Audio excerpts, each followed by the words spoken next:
কথাটা তো কমু না, কথাটা তো একটু কোয়া দরকার।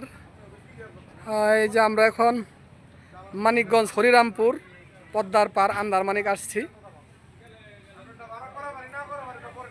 পদ্মা নদীর স্রোত এখন মোটামুটি, যৌবন এখনো আসে নাই, তবে আর 1 মাস পর থেকে পদ্মার ধার দেখা যাবে। তো এইখানে আমরা 3 বন্ধু, আমার বন্ধু ইমরান, এই যে এখন কিছু বলবে আর কি। এখন আমরা দুপুরে লাঞ্চ করবো পদ্মার মাছ দিয়ে, চলেন আপনাদেরকে দেখ। এবং পদ্মার চিংড়ি, পদ্মার পাবদা, সব কিছু পদ্মার। এই যে আমার আরেক বন্ধু এখন একটু মোবাইলে ব্যস্ত। আমরা ঘুরতে আসছি। বন্ধু কিছু বলবা নাকি?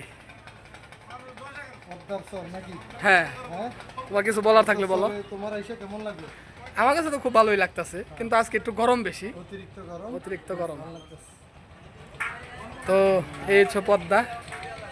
ওই পার যে দেখা যাচ্ছে ওইখানে আপনার ফরিদপুর এবং এই মানিকগঞ্জ হরিরামপুরের অর্ধেক এরিয়া। আমরা এই যে হোটেলে এখন খাবো পদ্মার পদ্মার চিংড়ি দিয়ে। হ্যাঁ বন্ধু, এই যে আমরা এখন পদ্মার অরিজিনাল পাবদা আমরা চাষের খাই। তা বাদ দিয়ে এই যে একটু দেখান ভাই।